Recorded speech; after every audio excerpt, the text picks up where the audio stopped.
ঢাকা রাজশাহী মহাসড়কে প্রদীপ্ত সড়কবাতির অতিশয় আলোর ভিড়েও আবির অন্তর্গ্রাণীর মনে উদ্দীপ্ত চাঁদের পানে চেয়ে আছে। অদৃষ্ট অভিসংখ্যায় আবিরের ভ্রুযুগল কুঁচকে আছে, চেহারা লাবণ্য ফিকে হয়ে গেছে। আকাশের উজ্জ্বল চাঁদে আনমনেই নিজের চাঁদকে খুঁজছে।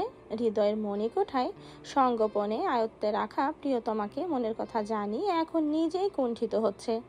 মেঘকে আংটি খুলে রাখতে বলেছে ঠিকই, কিন্তু মেঘ যে আংটি খুলে রাখার মেয়ে না, এটাও আবিরের অজানা নয়। গত বছরে দেয়া ডায়মন্ড রিংটা প্রথম প্রথম আঙুল থেকে খুলতেই চাইতো না মেঘ। আকলিমা খান, হালিমা খানরা কয়েকবার জিজ্ঞেস করেছেন এটা কিসের রিং, কে দিয়েছে, ডায়মন্ড কিনা। আবির আর তানভীর বহু কষ্টে ওই সিচুয়েশন সামলেছিল। তখন অনেক মেঘকে বুঝিয়ে আংটি খুলতে রাখতে সক্ষম হয়েছিল ঠিকই, তবে এবার আর সামর্থ্য নেই। মেঘের মনে এখন আর কোনো দ্বিধা নেই, নেই কোনো আতঙ্ক। অথচ আবিরের পরিশ্রান্ত মস্তিষ্কের আতঙ্ক ক্রমে ক্রমে বেড়েই চলেছে। ভেবেছিল আজ বাসার কথা বলে যা হোক সিদ্ধান্ত নিয়ে নেবে, কিন্তু পরিস্থিতি যে তার অনুকূলে ছিল না। আবিরের এখন সবচেয়ে বড় ভয় সিফাত নামক ছেলেটাকে নিয়ে। নিজের গ্রামের ছেলে বলে আলী আহমদ খান তাকে একটু বেশি প্রায়োরিটি দিচ্ছেন। তার ছোটখাটো ভুল, খারাপ দৃষ্টি, বাজে আচরণ কোনো কিছুই যেন ওনার চোখে পড়ে না। নির্ঘুম রাত কাটিয়ে ভোরের আলো ফুটতেই আবির রাজশাহী পৌঁছেছে। কিছুক্ষণ রেস্ট নিয়ে 9টার পর পর মেঘকে কল দিতে দিতে রেডি হতে লাগলো। পরপর দুবার কল করেছে, কিন্তু রিসিভ হয়নি। এদিকে আবির এসেছে শুনে অফিস থেকে বারবার কল আসছে।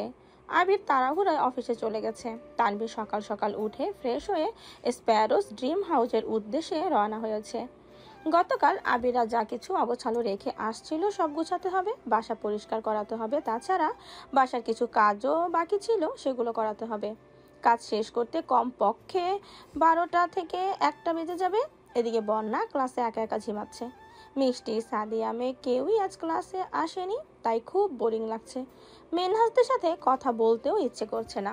ক্লাস শেষে সবার আগে বের হয়ে কিছু দূর এগোতেই একটা ছেলেকে দেখলো।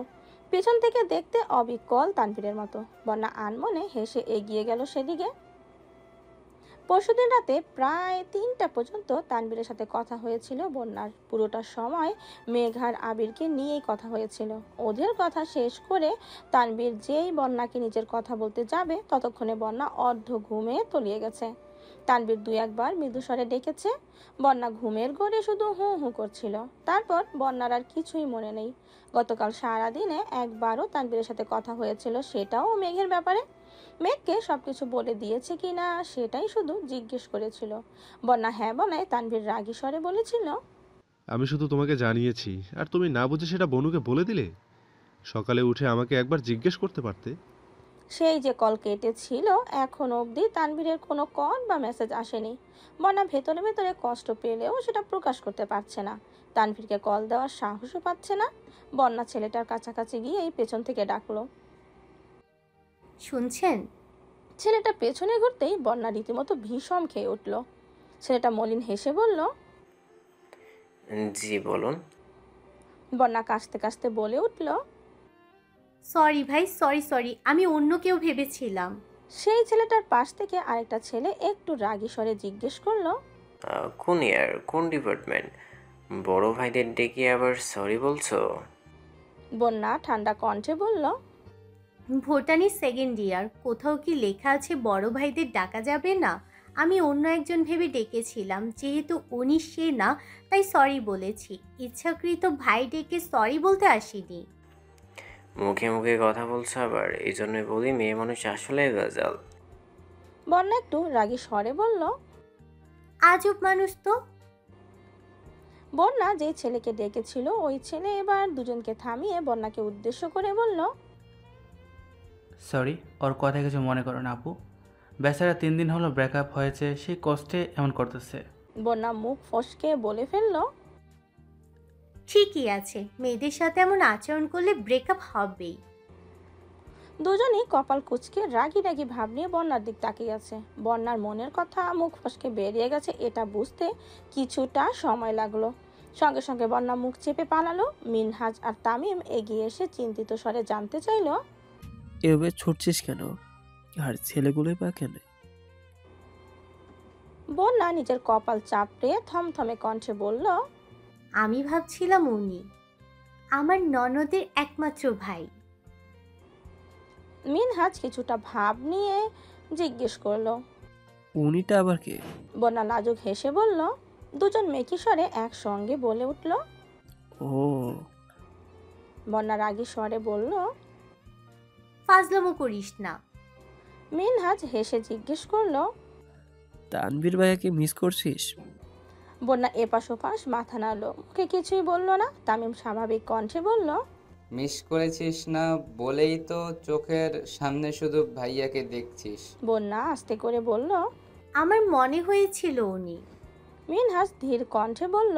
প্যারা নিও না বিটু, ভাইয়া আসতেছে। বন্যা উত্তেজিত কণ্ঠে বলে উঠল। উনি আসবে সত্যি? তামিম মিনহাজের দিকে তাকিয়ে শক্ত কণ্ঠে বলল। দেখছিস, এই বলছে মিস করে না, যেই আসছে শুনছে এমনি লাফাই উঠছে। মেয়ে মানুষ বুক ফাটে তবুও মুখ ফুটবে না। বন্যা ঠোঁট ফুলিয়ে বলল। এখন বল উনি সত্যি আসবেন কি না? উনি না আসলে আমি বাসে চলে যাব, বিকেলে টিউশন আছে। তামিম ঠোঁট বেঁকিয়ে নিরেট কণ্ঠে বলল। আমরা এত কিছু জানি না, নিজের দরকার নিজে কল দিয়ে দেখেন, আমাদের কাজ আছে, আসছি। মিনহাজ আর তামিম চলে যাচ্ছে। বন্যা আশপাশ তাকিয়ে দেখলো ওই ছেলেগুলোকে আর দেখা যাচ্ছে না। এদিকে তানভীর আসবে কিনা এটাও বুঝতে পারছে না। বন্যা এক জায়গায় বসে সাহস করে তানভীরের নাম্বারে কল দিল। তানভীর কল রিসিভ করে শান্ত কণ্ঠে জানতে চাইল। কি করছো? বন্যা শীতল কণ্ঠে বলল। অপেক্ষা। তানভীর হেসে বলল। আর একটু অপেক্ষা করুন, রাস্তায় আছি। বন্যা নিঃশব্দে হেসে কল কেটে দিয়েছে। প্রায় 30 মিনিট হয়ে গেছে বন্যা অপেক্ষা করছে। বারবার ফোন বের করছে কিন্তু কল দিতে পারছে না।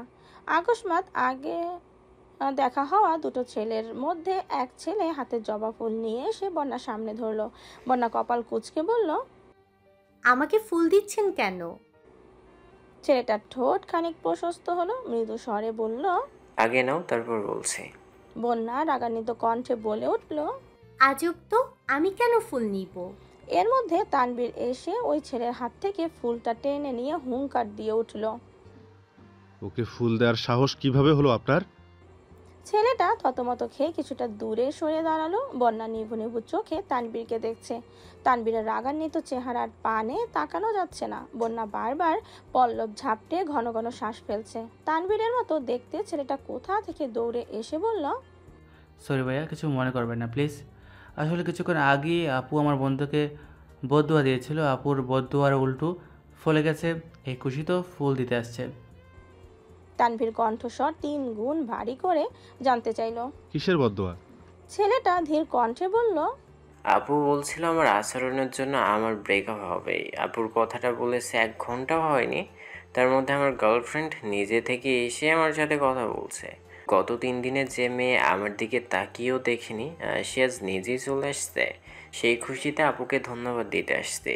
ওই যে আমার গার্লফ্রেন্ডের দাঁড়িয়ে আছে। তানভীর অর্ধেক নষ্ট হওয়া ফুলটা ছেলেটার হাতে দিয়ে কটমট করে বলল।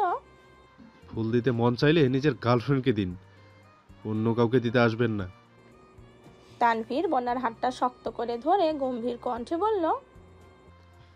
চলো। বন্যা অনিমেষ আঁখিতে একবার তানভীরকে দেখছে, আবার নিজের হাতের দিকে তাকাচ্ছে। বাইকের সামনে গিয়ে থেমে বন্যার হাত থেকে গুরুতর কণ্ঠে বলল। ভার্সিটিতে কি এসব করতে আসো? মানুষকে ব্রেকআপ নিয়ে বদদোয়া দাও? না, উনি বাড়াবাড়ি করছিলেন তাই।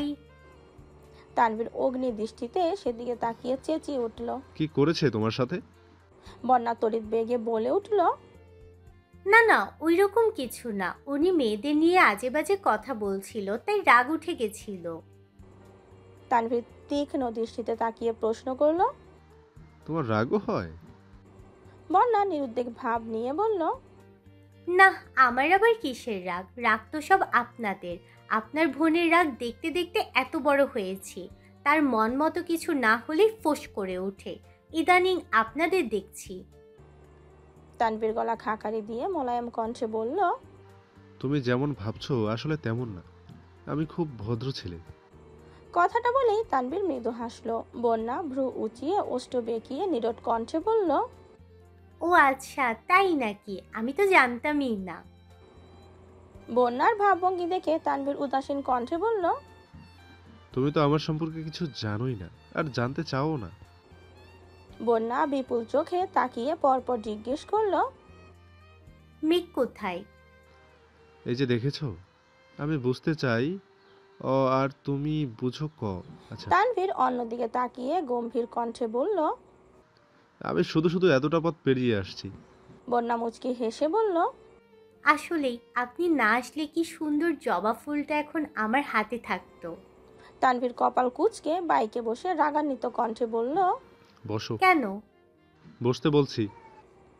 বন্যা চুপচাপ উঠে বসলো। তানভীরের কাঁধে হাত রাখতে গিয়েও লজ্জায় হাত রাখতে পারল না। তানভীর মিররে সেই দৃশ্য দেখে মুচকি হাসলো। জনশূন্য একটা রোডে এসে বাইক থামালো। বন্যাকে দাঁড় করিয়ে তানভীর একটা গলিতে ঢুকলো। 5 মিনিটের মধ্যে জবা গাছের ডাল সমেত অনেকগুলো লাল টকটকে জবা ফুল নিয়ে হাজির হলো। বন্যা বিপুল চোখে তাকিয়ে আছে। নিরুদ্বেগ সেই চাহনি, এই চোখের ভাষা বোঝার সাধ্য কারণেই এভাবে তাকানোর বন্যা থুতনিতে ভাঁজ হয়ে আছে। তানভীর গভীর নেত্রে বন্যার দিকে তাকিয়ে বরাবরের মতো ভারী কণ্ঠে বলল, এই নাও তোমার জবা ফুল। বন্যার দৃষ্টি তখনও তানভীরের চোখের দিকে। বন্যা ভ্রু কুঁচকে বলল, আমি কি আপনার কাছে ফুল চেয়েছি? চাওনি, কিন্তু মানুষের থেকে নিতে পারোনি বলে আফসোস তো ঠিকই করেছিলে। আমি তখন মজা করেছিলাম। তানভীর মুখ ফুলিয়ে শ্বাস ছেড়ে তপ্ত স্বরে বলল, এমন মজা আর কখনো করো না, যেটা অপর মানুষের হৃদয়ে আঘাত করে। তানভীরের হঠাৎ পরিবর্তন দেখে বন্যা সূক্ষ্ম নেত্রে তাকিয়ে রইল। নিজের হাত বাড়িয়ে ঢালগুলো হাতে নিল। তারপর বাইকে বসে বরাবরের মতো সুপরিচিত জায়গায় এসে বসলো। তানভীরের সাথে একা বের হলে তানভীর সব সময় এখানেই নিয়ে আসে। দুজন মুখোমুখি বসা, কারো মুখে কোনো শব্দ নেই। বন্যা শান্ত কণ্ঠে শুধালো, আপনি কি রেগে আছেন? না। বন্যা ঠাট্টা স্বরে বলল, মিথ্যা কথা বললে আপনাকে খুব সুন্দর লাগে। তানভীর ভুরু কুঁচকে ছোট চোখ করে তাকিয়ে বলল। বন্যা ঢোক গিলে কথা কাটানোর জন্য উষ্ণ স্বরে জিজ্ঞেস করলো, মেঘ কোথায়? বাসায়। কি করে? ঘুমাচ্ছে বোধহয়। আবির ভাইয়া কোথায়? রাজশাহী। বন্যা আতকে উঠে জিজ্ঞেস করলো, রাজশাহী কেন? অফিসে কিছু সমস্যা হয়েছে, তাই যেতে হয়েছে। একটা কথা জিজ্ঞেস করি, করো। আবির ভাইয়া মেঘকে কবে বিয়ে করবেন? তানভীর উত্তর না দিয়ে চোখ নামিয়ে নিল। বন্যা পরপর আবার প্রশ্ন করলো। কি হলো বলুন? তানভীর পকেট থেকে ফোন বের করে ধীর কণ্ঠে বলল। ভাইয়া কল দিচ্ছে, ওয়েট। তানভীর কল রিসিভ করে শান্ত কণ্ঠে বলল। হ্যাঁ ভাইয়া বলো। আবির শক্ত কণ্ঠে শুধালো, কোথায় আছিস? বন্যার সাথে দেখা করতে আসছিলাম। তোর বোন কোথায়? ভার্সিটিতে আসেনি? না। কি করে ও? সারাদিনে কতগুলো কল দিলাম, রিসিভ করার নাম নেই, নেটে পর্যন্ত আসছে না। ঘুমাচ্ছে বোধহয়। তুমি বলো, বড় আব্বু যে ঝগড়ার কথা বলছিল সেটা কি মিটছে? ধ্যাত, কিসের ঝগড়া? দু স্টাফে ঝগড়া লাগছে, তাও আবার ফুটবল খেলা নিয়ে। আব্বুর কানে কে খবর পাঠিয়েছে, যেন বিশাল কিছু হয়ে গেছে। তানভীর মলিন হেসে জিজ্ঞেস করলো, কবে আসবে? আসছি, যেহেতু এখন বললেও কাল চলে যেতে পারবো না। চাচ্চু আগেই আসতে বলেছিল আমায়, আমিই পাত্তা দিইনি। এখন এমন সিচুয়েশনে আসতে হয়েছে যে চাইলেও কিছু বলতে পারছি না। 2-3 দিনের মধ্যেই কাগজপত্রের ঝামেলা মিটিয়ে চলে আসবো। আচ্ছা, সাবধানে থেকো। আবির শীতল কণ্ঠে বলল। তানভীর শোন, বাসায় গিয়ে সবার আগে তোর বোনকে বলবি আমায় কল দিতে। রাত থেকে কথা বলতে পারছি না, কল রিসিভ করছে না, কষ্ট লাগছে ভাই। তানভীর কিছু বলার আগেই আবির বলল, তোদের বিরক্ত করার জন্য দুঃখিত। তানভীর বন্যার সাথে কিছুক্ষণ কথা বলে বন্যাকে বাসা পর্যন্ত পৌঁছে দিয়ে আসছে। আজও মোখলেস মিয়ার সাথে দেখা হয়েছে। ইদানিং তানভীরকে গলিতে ঢুকতে দেখলেই উনি রাস্তায় দাঁড়িয়ে তানভীরের জন্য অপেক্ষা করেন। তানভীর আসলে রাস্তা আটকে তানভীরকে নামিয়ে দিয়ে গিয়ে চা খেতে খেতে গল্প করেন। প্রথম প্রথম তানভীরের বিরক্ত লাগলেও এখন ব্যাপারটা বেশ ভালো লাগে। আবির সারাদিন অফিস শেষে করে টুকিটাকি শপিং করে বাসায় ফিরতে প্রায় 10টা বেজে গেছে। এর মধ্যে মেঘকে অনেকবার কল দিয়েছে, কিন্তু মেঘ কল রিসিভ করছে না। তানভীরও বাইরে। হালিমা খানকে কল দিয়ে কিছুক্ষণ কথা বলেছে। মেঘের কথা জিজ্ঞেস করায় উনি শান্ত গলায় বলেছেন, কথাটা শোনা মাত্র তানভীরের মন আরো বেশি খারাপ হয়ে গেছে। একটা মানুষ সারাদিন কিভাবে ঘুমাতে পারে? আবির ফ্রেশ হয়ে শুয়ে মেঘের ছবি দেখছে আর একটু পর পর কল দিচ্ছে। এমন করতে করতে একসময় আবিরও ঘুমিয়ে পড়েছে। গতকালের মতো আজও ঘুম ভাঙার পর মেঘের নাম্বারে কল দিল, কিন্তু এবারও রিসিভ হলো না। বাসার কল দিয়েও আশানুরূপ উত্তর পায়নি। হালিমা খান বলছেন জানেন না, মালিয়া খান বলছেন হয়তো ভার্সিটিতে গেছে। এদিকে তানভীরকে কল দিচ্ছে, তানভীর সকাল থেকেই ব্যস্ত। তানভীরের ফ্রেন্ডের আম্মু অসুস্থ, সেখানেই দৌড়াদৌড়ি করছে। আবির রাজশাহী এসেছে ঠিকই, কিন্তু তার মন পড়ে আছে খানবাড়িতে। মেঘের সঙ্গে কথা বলতে পারছে না, ও কি করছে কেমন আছে কিছুই জানতে পারছে না দেখে আবিরের মনের অবস্থা খুব খারাপ হয়ে আছে। অফিসের কাজেও বিশেষ মনোযোগ দিতে পারছে না। টেবিলে কাগজপত্র ছড়িয়ে আনমনে ভাবছে, আমি এখানে আসায় মেঘ কি রেগে গেছে? এজন্যই কি আমার কল রিসিভ করে না? কিন্তু মেঘ তো এমন না, ও রাগ করলেও আমার কলটা তো রিসিভ করতো। বিকেল দিকে অফিস থেকে বের হয়ে মেঘকে কল দিল, বরাবরের মতো এবারও রিসিভ হলো না। পরপর তানভীরকে কল দিল, তানভীর কল রিসিভ করতেই আবির ঠান্ডা কণ্ঠে শুধালো, কোথায় তুই? বাহিরে কেন? বাসায় কেউ কল রিসিভ করছে না, তোর বোনও রাগ করে বসে আছে, আব্বু পর্যন্ত রিসিভ করছেন না। আমি আর অপেক্ষা করতে পারছি না, আমি আব্বুকে ফোনেই সব বলে দিব। তুই বাসায় গিয়ে আব্বুকে ফোনটা দে। তানভীর রাশভারী কণ্ঠে বলল, বড় আব্বু এখন কথা বলার অবস্থায় নেই। কেন, কি হয়েছে? সিফাত ভাইয়া বাসায় আসছেন। হোয়াট? ওয়াই? আমি জানি না। আবির রাগে বলল, আব্বু গিয়ে নিয়ে আসছে? না না, বড় আব্বু কিছু জানেন না, হুট করে চলে আসছে। এখন আর কি, রান্না করা হচ্ছে, খাইয়ে বিদায় দিবে বোধহয়। আবির কণ্ঠ 3 গুণ ভারী করে বলল, সিফাত বাসায় আসছে অথচ আমায় কেউ জানায়নি কিছু। তুই বা বাহিরে কি করছিস? মেঘ কোথায়? আমি বনুকে নিয়ে বের হয়েছি।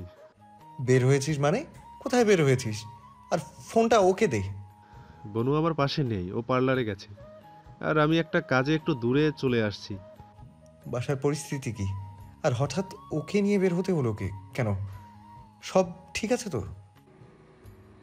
আবিরের একের পর এক প্রশ্নে নাজেহাল তানভীর ঢোক গিলে ছোট করে বলল, সিফাত ভাইয়ার হাব ভাব আমার সুবিধা লাগেনি। কি হয় বলা যায় না, তাই আগে ভাগেই বনুকে নিয়ে বাসা থেকে বেরিয়ে আসছি। এখন ফোন সাইলেন্ট করে রেখে দেব।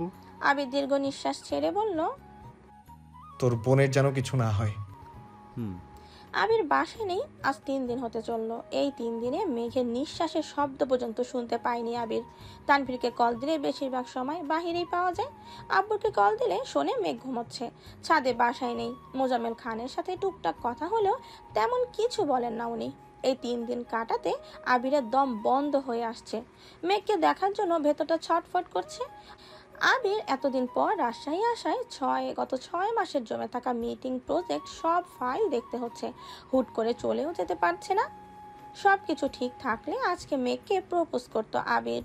প্রপোজ করে বাসার সবার সামনে বিয়ের প্রস্তাব রাখতো, কিন্তু এগুলোর কিছুই হলো না। মেঘকে ছোটখাটো ভাবে প্রপোজ করতেও বাসায় এখনো কিছু বলে উঠতে পারেনি। এদিকে মেঘের কোনো খোঁজ পাচ্ছে না। সারাদিন কল দিতে দিতে আবির ক্লান্ত হয়ে যাচ্ছে। গতকাল রাত থেকে তানবীরের সাথেও কথা হয়নি আবিরের। তানবীরের প্রচন্ড মাথা ব্যথা, ওষুধ খেয়ে সেই যে রাতে ঘুমিয়েছিল এখনো ওঠেনি। সিফাত কেন আসছিল, কি বলেছে এগুলো জানতে আম্মু, মামুনি, আব্বু, চাচু সবাইকে কল দিচ্ছে আবির, অথচ কেউ রিসিভ করছে না। মালিয়া খান বলেছেন উনি কিছু শোনেননি। আলী আহমদ খানকে জিজ্ঞেস করায় উনি বরাবরের মতো সব কিছুই সময় নিয়ে সিফাতের প্রশংসা করেছেন। বাসায় এলোমেলো অবস্থা দেখে আবির ফুপ্পিকে পর্যন্ত কল দিয়েছে, কিন্তু উনিও বিশেষ কোনো সমাধান দিতে পারলো না। কারণ সিফাত নামক ছেলের ব্যাপারে আলী আহমদ খানকে কিছু বললেই উনি রেগে যান। আবির অফিস থেকে সন্ধ্যার পর পর রুমে আসছে। সকালে মেয়ে কল ধরছিল না দেখে রাগে রুম তস তস করে রেখে গেছিল। সেসবই এখন গুছাতে হচ্ছে। দিশা বিশা না পেয়ে কল দিল রাকিবকে। রাকিব কল রিসিভ করে শান্ত কণ্ঠে বলল, ঢাকা চলে আসছিস? না, ভাবছিলাম বিকেলে চলে যাব। তার মধ্যে 3-4টা পুরনো ফাইল বের করে দিয়েছে। এখন এগুলো না দেখে চলে গেলে আব্বু আবার রেগে যাবেন। আসার সময় এমনিতেই সরি টরি বলে এসেছি, তাই ওনাকে রাগানোর মতো কাজ আর করা যাবে না। ও আচ্ছা। রাকিব শোন, হ্যাঁ বল। আমাদের বাসায় যাবি একটু? বাসার কি অবস্থা কিছু বুঝতে পারছি না, কারোর সঙ্গে কথা পর্যন্ত বলতে পারছি না। তুই যাবি একটু? আমি কিভাবে যাব? তোর আব্বুকে আমি এমনিতেই খুব ভয় পাই, গেলেই 10টা কথা জিজ্ঞেস করবে, উত্তর দিতে পারবো না, তোর উল্টো বাস খাবো। তার থেকে ভালো হয় তুই রাতটা কাটিয়ে ভোরে রওনা দিস। তুই বাসায় আসার আগেই আমি সেখানে উপস্থিত থাকবো। আবির কিছু বলতে পারল না, মুখের উপর কল কেটে দিয়েছে। 3 দিন পর আবির ঢাকায় ফিরেছে। বেলা 11:47। বাসার মানুষের সাথে 19 ঘন্টা যাবৎ কথা হয় না। আবির বাসস্থান থেকে রিক্সা নিয়ে সরাসরি বাসার উদ্দেশ্যে রওনা দিল। বাসার সামনে এসে রিক্সা থেকে নেমে বাড়ির দিকে তাকিয়ে থমকে দাঁড়ালো। পুরো বাড়ি আলোকসজ্জায় সাজানো। আলোকসজ্জা খুলতে ব্যস্ত। মাটিতে জিনিসপত্রের নাজেহাল অবস্থা। আবির গেটের সামনে আসতেই দারোয়ান আঙ্কেল মলিন হেসে জিজ্ঞেস করলেন, বাবা ভালো আছো? আবির কোনো রকমে ভালো বলেই ভেতরে চলে গেল। ড্রয়িং রুমে কোনো মানুষ নেই। হালিমা খান রান্নাঘরে কি যেন করছেন। আবির আশেপাশে কাউকে না পেয়ে ব্যাগ ফেলে ছুটলো মেঘের রুমের দিকে। ব্যস্ত হাতে ধাক্কা দিল মেঘের রুমের চাপানো দরজা। রুম সম্পূর্ণ ফাঁকা, বিছানা টান টান করে বিছানো। এত গোছানো রুম কখনো দেখেনি আবির। আবির একে একে সবগুলো রুম দেখতে লাগলো। তানভীর, মিম কেউ নেই। ছাদ পর্যন্ত ছুটে গেল আবির, কোথাও কারো অস্তিত্ব নেই। আবিরের নিঃশ্বাস এলোমেলো, চোখ জ্বলছে, ঠোঁট কাঁপছে। আবারও দৌড়ে আসলো। ততক্ষণে আলী আহমদ খান আর মোজাম্মেল খান সোফায় এসে বসেছেন। আলী আহমদ খান আবিরকে আর চোখে দেখে স্বাভাবিক কণ্ঠে বললেন, কখন আসছো? আবির কণ্ঠ দ্বিগুণ ভারী করে উদ্বিগ্ন কণ্ঠে জিজ্ঞেস করলো, মেঘ কোথায়? আলী আহমদ খান কপাল কুঁচকে ভারী কণ্ঠে বললেন, তুমি কি আমার কথা বুঝোনি? আমি তোমাকে জিজ্ঞেস করেছি তুমি কখন আসছো। আবিরের শরীর ঘামছে। সারা বাড়ি ছুটে এসে এখন স্থির হতে পারছে না। ঘন ঘন শ্বাস ছেড়ে পূর্বের তুলনায় আরো ভারী কণ্ঠে জিজ্ঞেস করলো, আমি জিজ্ঞেস করছি মেঘ কোথায়? ও যেখানে থাকা সেখানে আছে। মানে কোথায় ও? মোজাম্মেল খান এবার মৃদু স্বরে বললেন, শ্বশুর বাড়িতে। কথাটা কর্ণকুহরে প্রবেশ মাত্রই আবিরের মাথা চক্কর দিয়ে উঠেছে। মনে হচ্ছে মাথায় পুরো আকাশ ভেঙে পড়েছে। চোখে সবকিছু অন্ধকার দেখছে। আবির রাগান্বিত কণ্ঠে চেঁচিয়ে উঠল, আপনারা কি ফাজলামি করছেন আমার সাথে? মোজাম্মেল খান তপ্ত স্বরে বললেন, গলা নামিয়ে কথা বলো। তোমার সাথে কি আমাদের ফাজলামো করার সম্পর্ক? আবিরের কানে কিছুই ঢুকছে না। অনবরত মাথা ঘুরছে আবিরের। রাগে গজগজ করতে করতে বলল, মেঘের বিয়ে হতে পারে না। আমার মেঘ কোথায়?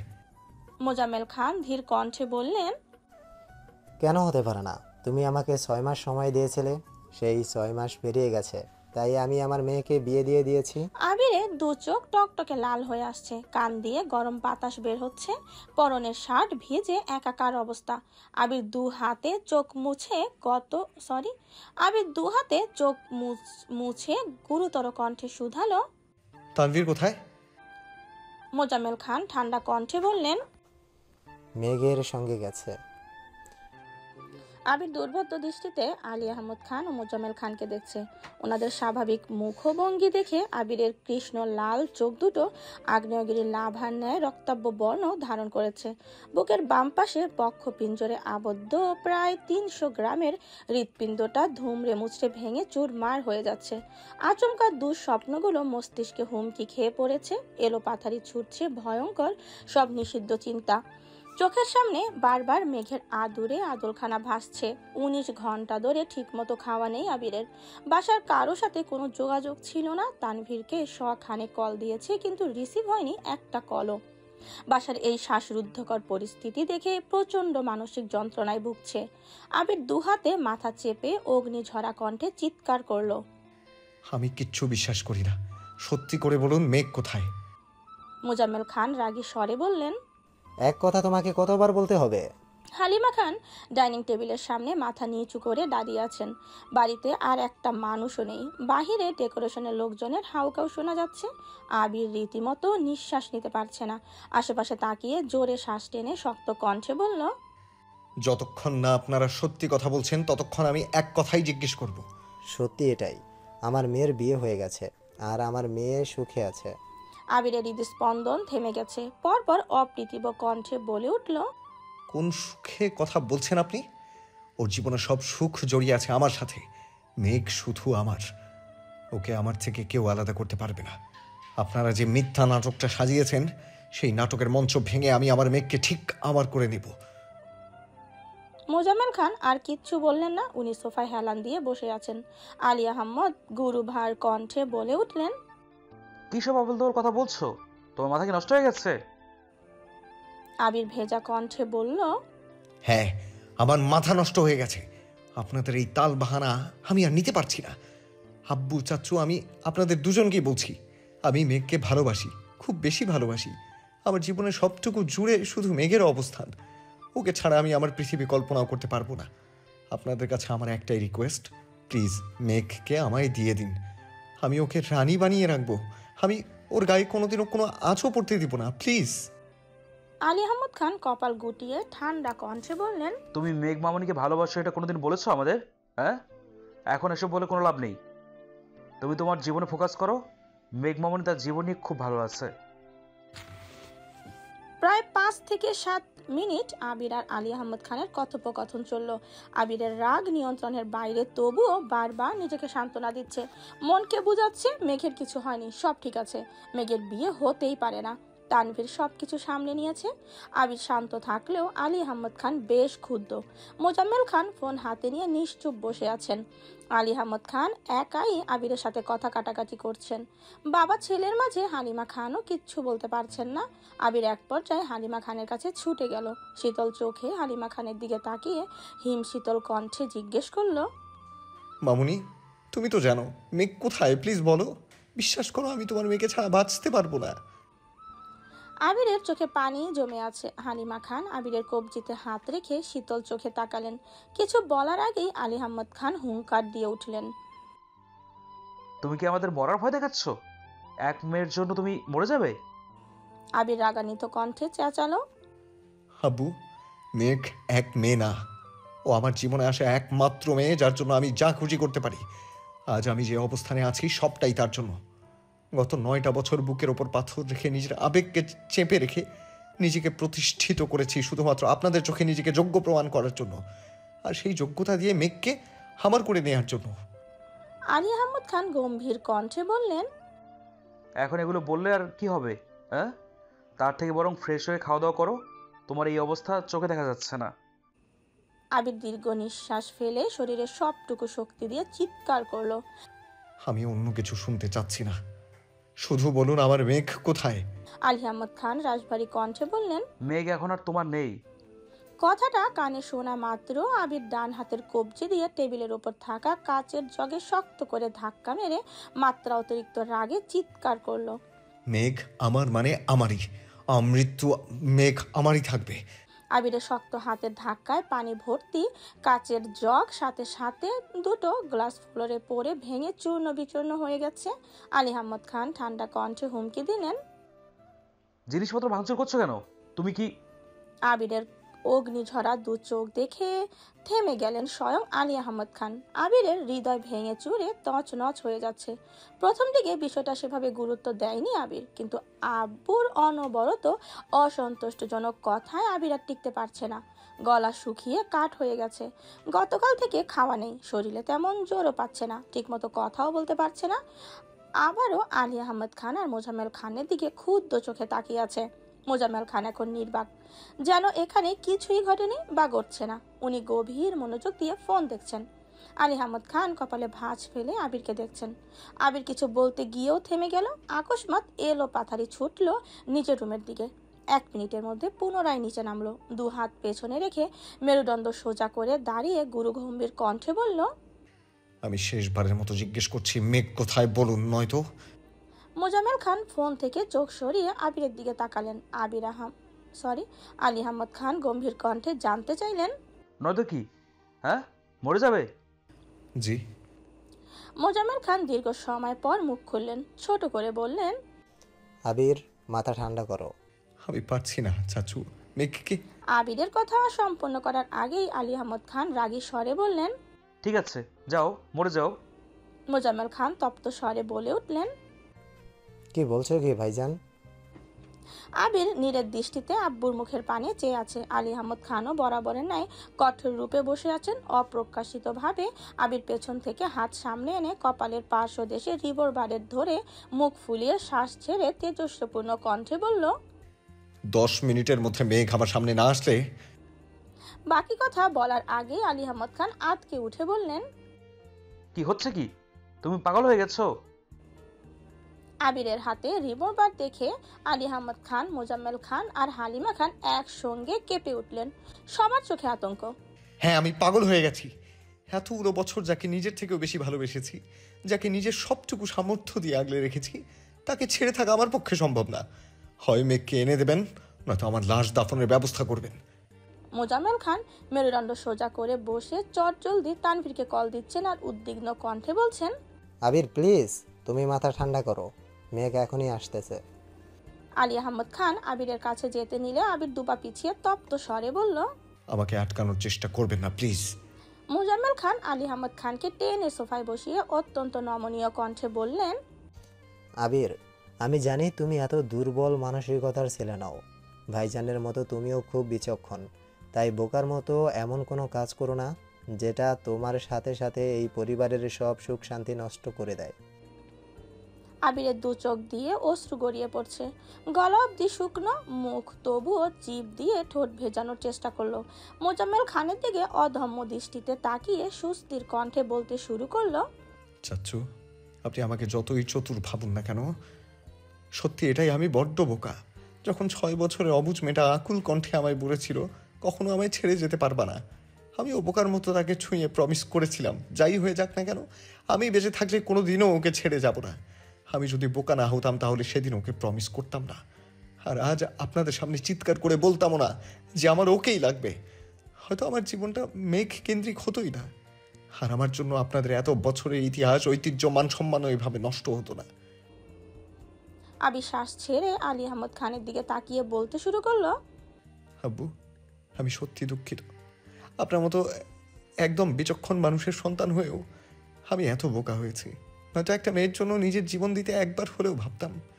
সবসময় আপনিই বলে এসেছেন, কখনো কাউকে কথা দিলে নিজের জীবন থাকা পর্যন্ত সেই কথা রাখার চেষ্টা করতে হয়। যেই মেঘের মোহে জর্জরিত আবিরের হৃদয়, সেই মেঘকে দেয়া কথা রাখতে না পারলে আমার এই জীবন রাখার কোনো প্রশ্নই আসে না। আমি না হয় বোকা হয়ে পৃথিবীর মায়া ত্যাগ করবো? আবিরের দু চোখ বেয়ে ছন্দ গতিতে অশ্রু গড়িয়ে পড়ছে। আবির মুখের পানে তাকিয়ে হালিমা খানও নীরবে কাঁদছেন।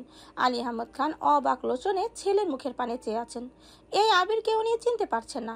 বোধ শক্তি হওয়ার পর থেকে আবিরকে কোনো দিনও এভাবে কাঁদতে দেখেননি তিনি। আলী আহমদ খান নিজের বন্ধু মহলে বরাবরই নিজের ছেলেকে একজন সাহসী, বুদ্ধিমান, ধীর মানসিকতার মানুষ হিসেবে পরিচয় দিয়ে এসেছেন। আজ আবিরের এই রূপ দেখে নিজেই আটকে উঠছেন। মোজাম্মেল খানের চোখ ছলছল করছে। অতি সম্পূর্ণে নিজের চোখ মুছে নিয়েছেন। আবির চোখ ঘুরিয়ে দেয়াল ঘড়ির দিকে তাকিয়ে ভেজা কণ্ঠে বলল, 10 মিনিট সময় শেষ।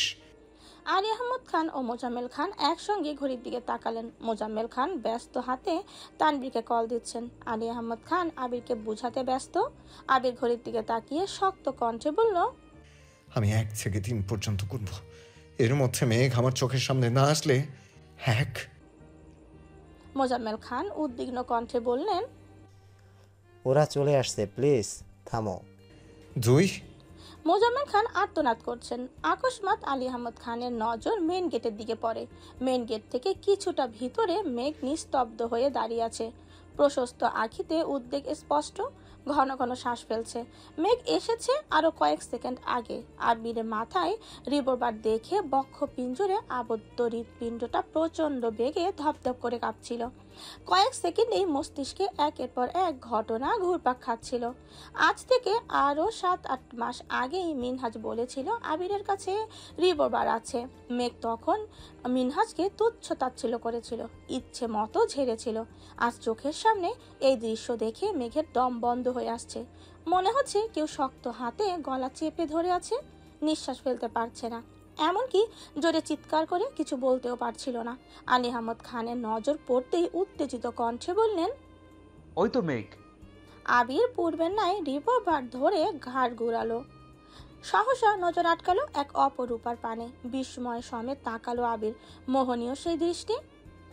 মেঘের পরনে গাঢ় হলুদ আর রানী গোলাপি পাড়ের শাড়ি, কাঁচা ফুলের গহনায় পুরো গা ভর্তি। কপালের ঠিক মাঝ বরাবর একটা গাঢ় গোলাপি রঙের জারবেরা ফুলের কারণে মেঘের মায়াবী আদরে আরো বেশি রমণীয় লাগছে। মুখে বেশ ভারী মেকআপ, মনোমুগ্ধকর চোখ আর ঠোঁটের আড় দেখে আবির কয়েক মুহূর্তের জন্য অবিক্ষুব্ধ হয়ে পড়ল। অন্যমনস্কতায় আবিরের দু চোখ বেয়ে তখনও নিরবধি অশ্রু ঝরছে। অলক্ষিতভাবে হাত থেকে রিভলভার পড়তেই আবির আত্মজ্ঞানে ফিরল। মেঘ তখনও পাথরের মতো ঠায় দাঁড়িয়ে আছে। মোজাম্মেল খানের ঠোঁটে কিঞ্চিত হাসি ফুটলেও আলী আহমদ খান গম্ভীর মুখে দাঁড়িয়ে আছেন। আবির অব্যবহিতভাবে ছুটল মেঘের ঠিক সামনে গিয়ে দু হাঁটু ভর ফেলে ধপ করে বসে পড়ল। আকস্মাৎ মেঘের পেট বরাবর বলিষ্ঠ হস্তে ঝাপটে ধরে উচ্চ স্বরে কান্না করতে শুরু করলো। আবিরের নিরন্তর কান্না দেখে মেঘ অসহায় দৃষ্টিতে তাকিয়ে আছে। পরপর আব্বু, বড় আব্বু আর ঘাড় ঘুরিয়ে আম্মুর পানে তাকালো। সকলেই নির্বাক চোখে তাকিয়ে আবিরের কান্নার গভীরতা বোঝার চেষ্টা করছেন। মেঘের ভেতরে চলমান তোনপার সামনে নিজেকে শান্ত করে চোখ নামিয়ে আবিরের পানে তাকিয়ে মোলায়েম হাতে আবিরের মাথা জড়িয়ে ধরল। মেঘের আদুরে স্পর্শে আবির যেন কিছুটা স্বস্তি পেল। নিজের সর্বশক্তি দিয়ে মেঘকে আরো শক্ত করে জড়িয়ে ধরল। আবিরের কান্নার শব্দে মেঘের বুকের ভেতর ভয়ঙ্কর কম্পন শুরু হয়ে গেছে। মেঘ বুক ফুলিয়ে শ্বাস ছেড়ে আকুল কণ্ঠে বলল, আপনি কাঁদবেন না প্লিজ। আবিরের কান্না থামার নামই নিচ্ছে না। গত ৩-৪ দিনের বুকের ভেতর যে ঝড় চলছিল সেই ঝড়ের সমাপ্তি ঘটছে আজ। কাদম্বিনীকে দেখার প্রবল আকাঙ্ক্ষা, কণ্ঠ শোনার প্রখরতা, ছুঁয়ে দেখার উমেদ আবিরের অস্তিত্বকে উদ্ধার করে তুলেছিল। তার ওপর বাসার অবস্থা থেকে সারা জীবনের জন্য ইহ জগতের সমস্ত মায়া ত্যাগ করতে বসেছিল। মেঘ বারবার ঢোক গিলছে, বুক খুঁড়ে কান্না বেরিয়ে আসার উপক্রম হলো। আকস্মাৎ তানবীর বাহির থেকে এসে মেঘের কাঁধে হাত রেখে উষ্ণ স্বরে বলল, চোখ বেয়ে যদি এক ফোঁটা পানি পড়ে আর কিঞ্চিত মেকআপও নষ্ট হয় তাহলে তোর খবরই আছে। 2 ঘন্টা রাস্তায় বসে থেকে তোকে সাজিয়ে নিয়ে আসছি, আমি কিন্তু তার পার্লারে নিয়ে যেতে পারবো না। মেঘ তানবীরের মুখের পানে চেয়ে মৃদু হাসার চেষ্টা করলো। তানবীর সামনে গিয়ে যেই ফ্লোর থেকে রিমোভার উঠাতে যাবে অমনি আলী আহমদ খান হুঙ্কার দিয়ে উঠলেন, এটা আমায় দাও। এইটুকু ছেলের হাতে এসব থাকতে হয় না, আজ থেকে এটা আমার কাছেই থাকবে। তানভীর রিভলভার উঠিয়ে আবিরকে এক পলক দেখে নিল। তার অবস্থা দেখে মনে হচ্ছে সে এখনই এই জগতে নেই। বড় আব্বুর কথা মতো তানভীর রিভলভার বড় আব্বুর হাতে দিয়ে দিল। মোজাম্মেল খান কপট দুষ্টমির স্বরে বললেন, ভাইজান, তুমি যেন কেন কিনছিলা আর কত বছর বয়সে কিনছিলা? আমি রাজনীতি করতাম, অনেকের সাথে শত্রুতা ছিল, তাই নিজের নিরাপত্তার জন্য কিনেছিলাম। বয়স যতই হোক সেটা বড় বিষয় না। মোজাম্মেল খান হেসে বললেন, তোমার নিরাপত্তার প্রয়োজন আছে, আর আমার মেয়ের জামাইয়ের কি নিরাপত্তার প্রয়োজন নেই? আমার একমাত্র মেয়েকে বিয়ে দিচ্ছে, নিরাপদে না রাখতে পারলে বোঝাবো পরে। তানভীর দু ভাইয়ের কথা শুনে মুখ চেপে হাসছে। আবির তখনও মেঘকে জড়িয়েই বসে আছে। মোজাম্মেল খানের কণ্ঠে আবার জামাই শব্দটা কানে বাজতেই আবিরের কান্না কমে এসেছে। আলী আহমদ খান চাপা স্বরে বললেন, আজই আমার ছেলেকে নিজের জামাই বলতে শুরু করে দিয়েছিস, হ্যাঁ? মোজাম্মেল খান সশব্দে হেসে বললেন, আমার আরও আগে থেকেই জামাই ডাকা উচিত ছিল, শুধুমাত্র তোমার মন খারাপ হবে ভেবে এতদিন ডাকিনি। চ্যালেঞ্জ তো সেই কবেই জিতে গেছি আমি।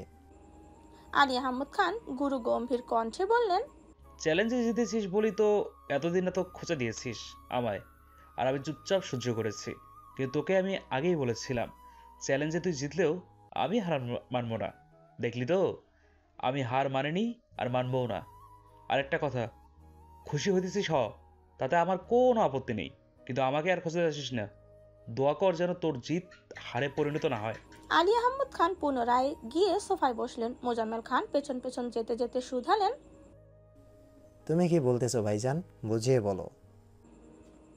তানভীর কিছু বলতে যাবে তখনই মিম, আধি, আইরিন, আরিফ, জান্নাত, আসিফদের হইচই শুনতে পেল। আকলিমা খান, মাহমুদা খান, ইকবাল খান একসঙ্গে বাসায় ঢুকেন। ইকবাল খান প্রথমে ঢুকে আবির মেঘকে দেখেই গলা খাকারি দিয়ে বললেন, আবির, আশেপাশে ছোট ভাই বোনেরা আছে। মিমদের হই হুল্লোড়ের শব্দ কানে ঢুকতেই আবির মেঘকে ছেড়ে সোজা হয়ে দাঁড়ালো। জান্নাত, আসিফ, আরিফ মিটিমিটি হাসছে। তারাও যে দেখেছে চোখ মুখের ইশারায় সেটাই বোঝাচ্ছে। ওদের সবার হাতে বেশ কয়েকটা করে শপিং ব্যাগ। মালিহা খান সবার পেছনে ছিলেন। উনি ভেতরে এসে আবিরের চোখে পানি দেখে এগিয়ে গেলেন। ছেলের চোখ মুছতে মুছতে ঠান্ডা কণ্ঠে বললেন, আলী আহমদ খান সবাইকে এক পলক দেখে মালিহা খানকে উদ্দেশ্য করে বললেন, তোমরা তো দেরি করে আসলে কেন?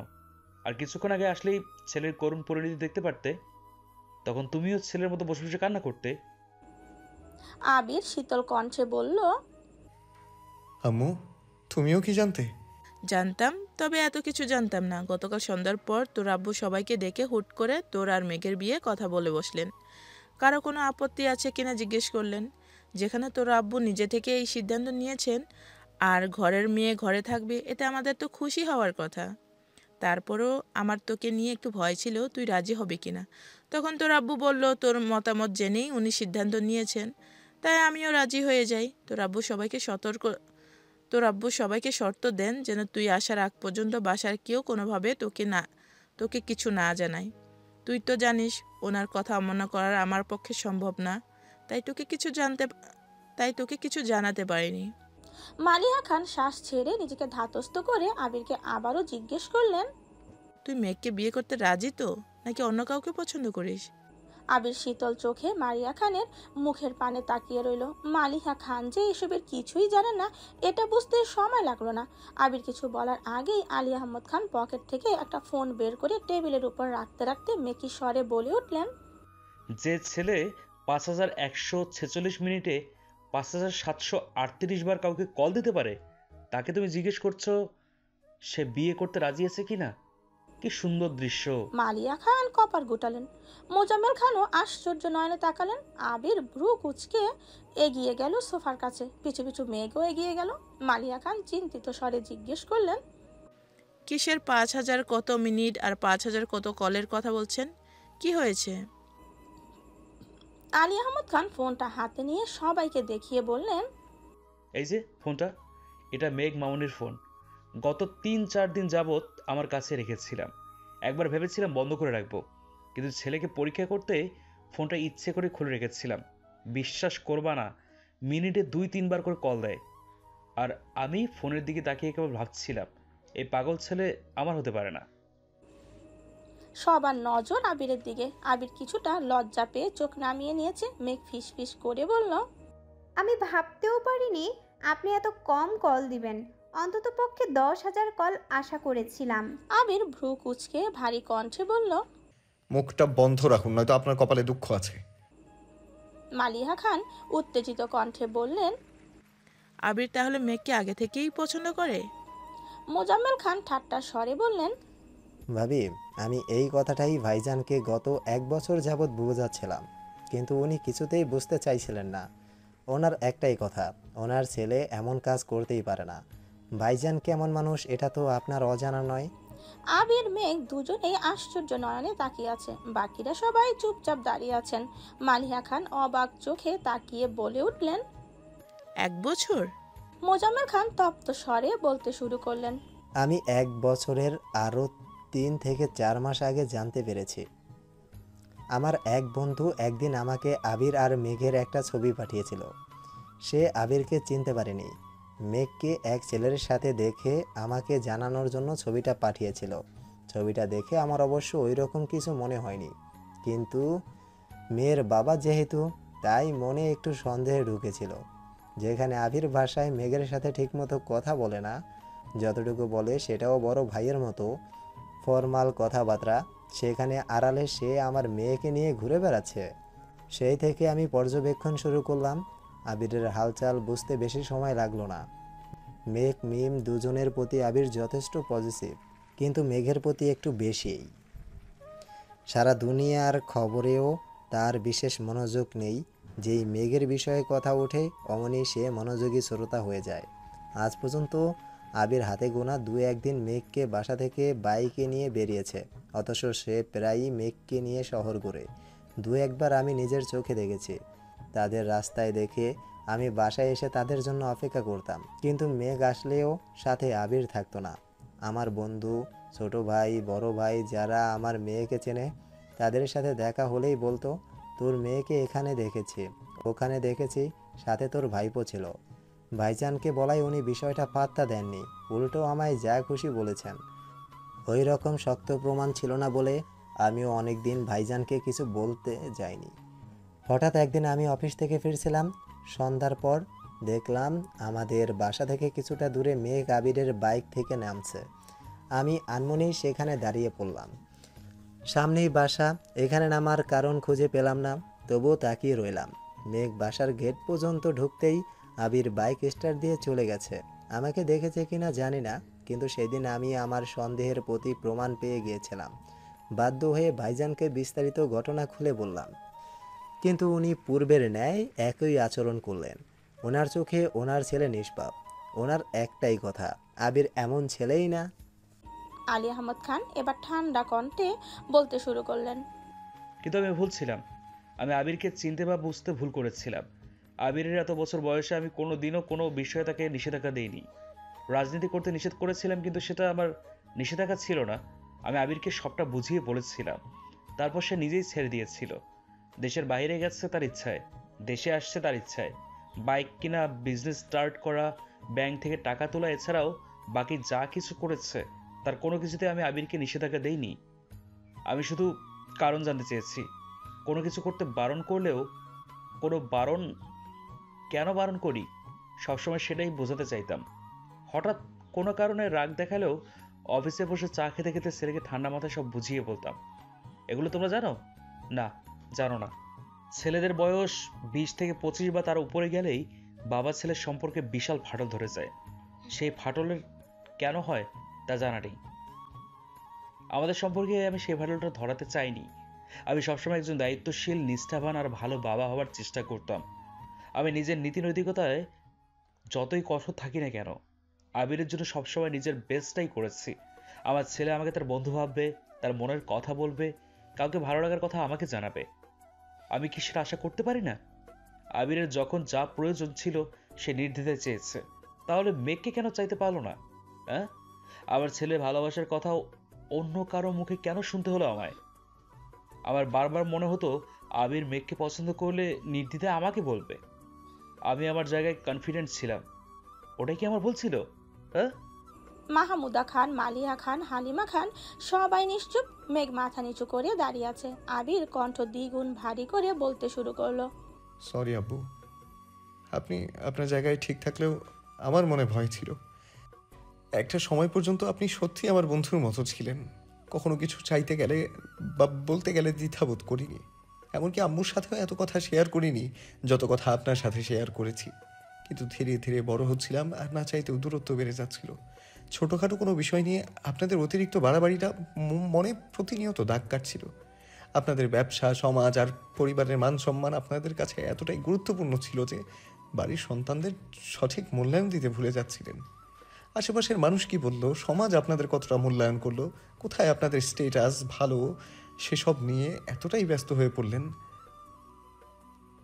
যে বাসায় কোন ছেলেটার মন খারাপ, কোন মেয়েটার মন খারাপ, ঠিক কী কারণে মন খারাপ সেটা জিজ্ঞেস করার প্রয়োজন মনে করতেন না। ধীরে ধীরে দূরত্ব বাড়লো, মনের টান কমলো। তবুও বলবো আপনি সত্যি একজন দায়িত্বশীল বাবা ছিলেন এবং আছেন। আমার পড়াশোনা চলাকালীন সময়ে আপনি সব ব্যস্ততার মাঝেও প্রতিদিন আমায় কল দিয়েছেন, খোঁজ নিয়েছেন। আপনার আশেপাশে মানুষের ভিড় থাকলেও আমার কলটা রিসিভ করে বাবার দায়িত্ব পালন করেছেন। আপনি বাবা হিসেবে বেস্ট ছিলেন, আছেন এবং থাকবেন। কিন্তু ওই যে বললাম বন্ধুর মতো, ওই বন্ধুর মতো সম্পর্কটা হারিয়ে ফেলেছিলাম। মন খুলে কিছু বলতে ভয় পেতাম, তবুও সাহস নিয়ে নিজেকে গোছাচ্ছিলাম। বাসায় মেঘকে বিয়ের প্রস্তাব দেওয়ার জন্য যতটা সম্ভব মানসিক প্রস্তুতি নিচ্ছিলাম। হঠাৎ দেশে ফেরার 1 বছর আগে অনাকাঙ্ক্ষিতভাবে ফুপ্পির সাথে আমার পরিচয় হলো। ফুপ্পি সম্পর্কে, এই বাসার নিয়ম নীতি সম্পর্কে বিস্তারিত জেনে আমি দিশা হারিয়ে ফেলেছিলাম। কি করব কিছুই বুঝতে পারছিলাম না। যেখানে একমাত্র বোনের ভালোবাসার সম্পর্ক মেনে না নিয়ে 27 বছর সম্পর্ক ছিন্ন রাখতে পারেন, সেখানে আমি কে? আপনার নিয়ম নীতি আর মান সম্মানের জন্য আপনি সব করতে পারেন। মেঘকে না জোর করে আমার থেকে আলাদা করে দেন, সেই ভয়ে বাসায় ফিরে মেঘের কথা আপনাদের বলা তো দূর, মেঘের সাথেই ঠিক মতো কথা বলার সাহস পেতাম না। মেঘের থেকে নিজেকে গুটিয়ে রাখতাম, ওর চোখে চোখ রাখতে পারতাম না। প্রতিনিয়ত ভয় হতো আপনাদের নিয়ম নীতির ভিড়ে এই বুঝি আমি ওকে হারিয়ে ফেলবো। আলী আহমদ খান গম্ভীর কণ্ঠে বললেন, তার মানে তোমার ফুপির সাথে তোমার আগে থেকে পরিচয় ছিল? অবশ্যই এটা আমি আগেই সন্দেহ করেছিলাম। রাকিব তোমার বেস্ট ফ্রেন্ড, তার বোনকে তানভীরের মাধ্যমে বাসায় আনিয়েছ। রাকিবের বোনের বিয়ের খবর তোমার অজানা থাকার কথা না, আর সেখানে তার শ্বশুর শাশুড়ির সাথে পরিচিত হওয়াটাও অস্বাভাবিক কিছু না। কিন্তু তুমি যেসবভাবে ভয় পেয়েছিলে সেটা নিতান্তই তোমার ভুল ধারণা ছিল। তোমার ফুপির ঘটনা আজ থেকে বহু বছর আগের। তখনকার পরিস্থিতি বর্তমানের মতো ছিল না। তখন সমাজপ্রেমের বিয়েকে এত সহজে সহজভাবে মেনে নিতও না। কোনো বাড়ির মেয়ে পালিয়ে গেলে বা নিজের মতো বিয়ে করলে ওই এলাকার সেই মেয়ের আর তার পরিবারের নামে দুর্নাম ছড়িয়ে পড়তো। সমাজের চোখে সেই পরিবার বিষাক্ত হয়ে যেত। বর্তমানে যুগ পাল্টে গেছে। প্রেমের সম্পর্ক মেনে নিতে পরিবার আর আগের মতো দ্বিধা করে না। ইকবাল খান শান্ত স্বরে বললেন, সবই বুঝলাম, কিন্তু তোমার যেহেতু সব জানতে আর মেনেই নিয়েছিলে, তাহলে এতদিন কেন কিছু বললে না? মোজাম্মেল খান ধীর কণ্ঠে বললেন, বললাম না, আমি মানলেও ভাইজান মানতে চাইনি। তারপর কি হয়েছে? কালিবা হঠাৎ ভাইজান মেনে নিলে কিভাবে? কালিবা ভাইজান হঠাৎ মেনে নিলেন কিভাবে? কাল হঠাৎ মানলেন কেন এটা আমিও জানি না, কিন্তু ভাইজান এমনিতেই মেনে নেননি, এটা শিওর। 1 বছর আগে আমি যখন ভাইজানকে বিস্তারিত বলেছিলাম তখন ভাইজান বিশ্বাস করেননি। তখন আমি বলেছিলাম যেন আবিরকে উনি পরীক্ষা করেন। আবিরকে বিয়ের কথা বললে আবির কিভাবে রিয়েক্ট করে সেটাই বুঝতে চাইছিলাম। আবির স্পষ্টবাদী ছেলে, তাই ভেবেছিলাম সে মেঘের কথা বলে দিবে, কিন্তু সে বলল না। ভাইজান খাবার টেবিলে বসে আমার দিকে তখন অগ্নিদৃষ্টিতে তাকিয়েছিলেন, তাই আমিও আবিরকে রাগানোর জন্য অন্য মেয়ের কথা বলেছিলাম, যেন মনের কথা বলে দেয়। আবির এমনভাবে রিয়েক্ট করলো, সাথে 1 বছরের জন্য বিয়ে স্থগিত করে দিল। সবার সামনে কিছু না বললেও ভাইজান আড়ালে আমায় যাচ্ছে তাই কথা শুনিয়েছে। আবির মেঘকে ওই নজরও দেখে না, পছন্দ করে না, হ্যান ত্যান আরও অনেক কিছু। তখন আমার ভেতরেও জেদ ঢোকে। আমিও ভাইজানের সাথে চ্যালেঞ্জ করেছিলাম, আবির মেঘকে পছন্দ করে, এটা আমি প্রমাণ করেই ছাড়ব। তারপর শুরু হলো মেঘের জন্য ছেলে দেখা। আমার খুব কাছের বন্ধু দেশে ফেরায়, এমনিতেই তাকে আর তার বিবাহিত ছেলেকে বাসায় দাওয়াত দিলাম। আবিরকে শুনিয়ে বললাম মেঘকে দেখতে আসবে। ভেবেছিলাম আবির রিয়েক্ট করবে, কিন্তু না, আবির কোনো প্রকার রিয়েক্ট করলো না, মুখ ফুটে কিছু বললও না। তানভীর একাই রাগারাগি করলো ভাইজানের সামনে। আবারও প্রমাণ হয়ে গেল আমি ভুল, উনি ঠিক। ভাইজানের কাছে ভুল প্রমাণিত হলেও বিকেলে যখন বন্ধু আর তার ছেলে বাসায় না আসায় আমি আমার সত্যতার প্রমাণ পেয়েছিলাম। দ্বিতীয়বার তানভীর আবিরকে না জানিয়ে ছেলে আনার সিদ্ধান্ত নেই। সেবারও আবির কোনো না কোনোভাবে খবর পেয়ে গিয়েছিল, হয়তো খবরটা বাসা থেকেই কেউ দিয়েছিল। তখন ভাইজান আমাকে বলেছিলেন আমি ছেলে বাসায় এনে তারপর যেন ওনাকে জানাই। ওনার কথার আসল মিনিং এটাই ছিল, মেঘের বিয়ে ভাঙার ব্যাপারে আমি শুধু শুধু আবিরকে সন্দেহ করছি। আবির এসবের কিছুই জানে না, পারলে ওনার সামনে প্রমাণ করতাম, নয়তো আবিরকে দোষারোপ না করতে। আমিও সেই কথা মাথায় রেখে ছেলে নিয়ে বাসায় আসলাম। হুট করে আবির বাসায় এসে চিৎকার করলো, নিজের ভালোবাসার কথা প্রকাশ করে উল্টো 6 মাস বিয়ে বন্ধের হুঙ্কার দিল। আমি মেনে নিয়েছিলাম, কারণ আমি সেদিন জিতে গিয়েছিলাম। ভাইজানের সামনে প্রমাণ করে দিয়েছিলাম মেঘের প্রতি আবিরের অন্যরকম টান আছে। কিন্তু ভাইজান মানতে পারল না, উনি আমার কাছে হেরে গেছেন, এটা উনি মানতেই পারছিলেন না। আমার যে তার খুশি সহ্য করতে না পেরে ভাইজান আবিরের উপর ইচ্ছে মতো রাগ ঝাড়লেন। আবিরও রাগ করে বাসা ছেড়ে চলে গেল। 2-3 দিন পর ভাইজানের রাগ কিছুটা কমেছে, তখন নিজের হার মেনে নিয়ে আবিরকে বাসায় আনার চেষ্টা করেছেন। তবে এটা ঠিক, ভাইজান বহুবার চেষ্টা করেছেন আবির যেন মেঘের কথা ভাইজানকে জানায়, তার জন্য ভাবিকে দিয়েও চেষ্টা করিয়েছেন। আবির বাইরে যাওয়ার আগের দিন সকালেও ভাইজান আবিরকে জিজ্ঞেস করেছিলেন আবির কিছু বলতে চায় কিনা, কিন্তু আবির কিছুই না বলে চলে গিয়েছিল। এদিকে ভাইজান নিজের হার মন থেকে মানতে পারছিলেন না, তাই প্রতিনিয়ত আমার সাথে ফোঁস করতেন। খান বাড়িতে ক্ষণিকের নিস্তব্ধতা বিরাজমান। সবাই এতক্ষণ আশ্চর্য নয়নে তাকিয়ে মোজাম্মেল খানের কথাগুলো শুনছিল। মেঘ আবিরের মুখের পানে স্থির দৃষ্টিতে চেয়ে আছে, কিন্তু আবিরের অভিব্যক্তি ঠিক বোঝা যাচ্ছে না। ইকবাল খান আর মোজাম্মেল খান টুকটাক কথা বলছেন, বাকিরা চুপচাপ দাঁড়িয়ে আছে। ডেকোরেশনের জন্য আসা 3-4 জন ছেলে প্রয়োজনীয় জিনিসপত্র নিয়ে ছাদে যাচ্ছে। সিঁড়ির কাছাকাছি যেতেই আলী আহমদ খান হুঙ্কার দিলেন, তোমাদের আর কতক্ষণ লাগবে? বাসায় মেহমান আসার সময় হয়ে গেছে, অথচ তোমাদের কাজই শেষ হচ্ছে না। হ্যাঁ, বেশিক্ষণ লাগবে না আঙ্কেল। এই কথা সকাল থেকে শুনে আসছি। এমন তাড়াহুড়োতে কাজ করছো যে বিয়ে বাড়িকে পুরো স্বাধীনতা দিবসের সাজে সাজিয়ে ফেলেছ। শুধু লাল সবুজ দিয়ে কেউ বিয়ে বাড়ি সাজায়? হ্যাঁ, সরি আঙ্কেল, সরি বলতে তাড়াহুড়ো করতে গিয়ে আগে চেক করতে মনে ছিল না। এখন আর ভুল হবে না। শোনো, আমার একমাত্র ছেলের বিয়ে বলে কথা, এমনভাবে সাজাবে যেন বাড়ির সাজ দেখেই এলাকার মানুষ তাক লেগে যায়। টাকা নিয়ে একদম ভেবো না। জি আঙ্কেল। ছেলেগুলো ছাদে চলে যাচ্ছে। মোজাম্মেল খান আচমকা ধীর কণ্ঠে বললেন, ভাইজান একটা কথা বলি। হ্যাঁ। মোজাম্মেল খান শীতল কণ্ঠে বললেন, আমি 1 বছর যাবৎ ওদের বিয়ের কথা বলতেছি, তবুও তুমি রাজি হলে না। হঠাৎ কি এমন হলো যে হুট করে বিয়ের সিদ্ধান্ত নিলে, তাও আবার আগামীকালই বিয়ে? আলী আহমদ খান মলিন হেসে বললেন, তোর ছেলের জন্য। মানে? তানভীর বলছে মেঘকে আবিরের কাছে বিয়ে না দিলে আবির নাকি মরে যাবে। সবাই অতর্কিতে আবিরের দিকে তাকালো, অথচ আবির রুষ্ট চোখে তানভীরের দিকে তাকিয়ে দাঁতে দাঁত চেপে রাগান্বিত কণ্ঠে বলল, শালা মরে যাওয়ার কথা বলতে বলেছি তোকে। তানভীর ঠোঁট চেপে ডান হাতে 2 আঙ্গুল কান ধরে বিড়বিড় করে বলল, সরি, মুখ ফসকে বেরিয়ে গেছিল। ধুর শালা। তানভীর কপট রাগী স্বরে বলল, শালা না, সম্বন্ধী। আবির ঠোঁট বেঁকিয়ে রাগী স্বরে বলল, তোকে আমি দেখে নেব। মাহমুদা খান বললেন।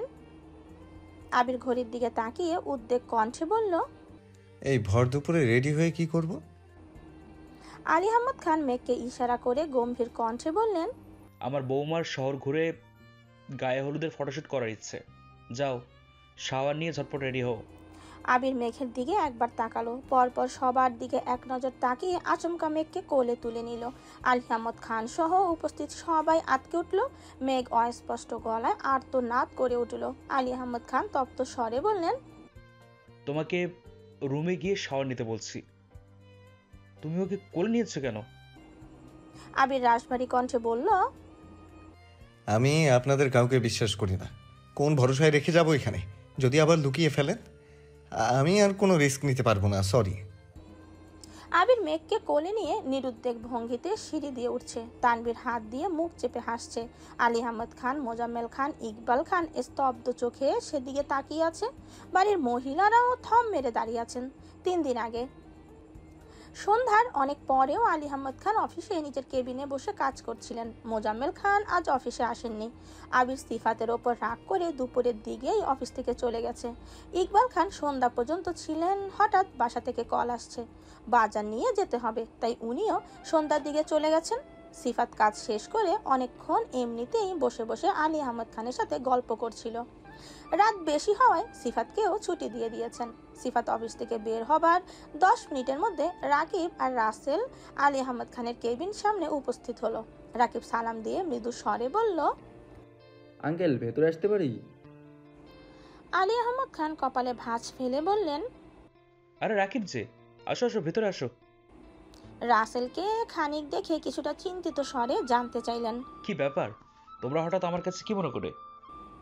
রাকিব পেছনে ঘুরে কিছুটা তপ্ত স্বরে ডাকলো, এই তানভীর ভেতরে আয়। তানভীর গুটি গুটি পায়ে রুমে এসে মাথা নিচু করে দাঁড়ালো। রাকিবদের সাথে তানভীরকে দেখে আলী আহমদ খান একটু বেশি অবাক হলেন। তানভীরের দিকে তাকিয়ে গুরু গম্ভীর কণ্ঠে শুধালেন, কি হয়েছে? রাকিব শ্বাস ছেড়ে বুকে সাহস নিয়ে বলল, আঙ্কেল আপনার কাছে একটা রিকোয়েস্ট ছিল।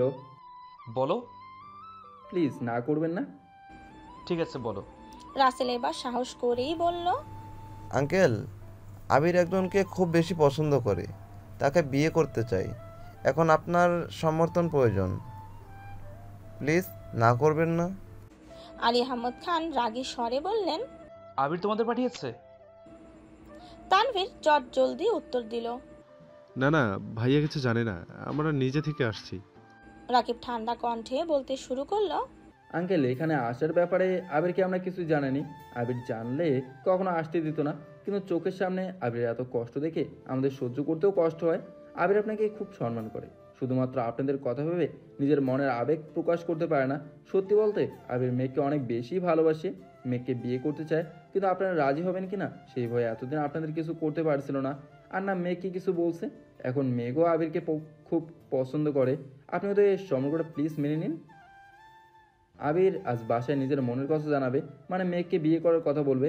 আপনি প্লিজ রাজি হয়ে যাবেন। একমাত্র আপনি বললে বাসার সবাই মেনে নেবে। যদি আমি মেনে না নিই তখন? রাকিব আতকে উঠে বলল, আঙ্কেল এমন কিছু করবেন না প্লিজ। কেন করব না? আমার ছেলের জন্য বউ খোঁজার অধিকার কি আমার নেই? সে নিজে কিছু বলতে সাহস পাচ্ছে না বলে তোমাদের পাঠিয়েছে, আর তোমরাও আমাকে মানাতে চলে আসছো। শোনো, তোমাদের বন্ধুকে বলে দিও আমি ওর সম্পর্ক মানবো না। তানভীর ভ্রু কুঁচকে প্রশ্ন করলো, কেন মানবেন না বড় আব্বু?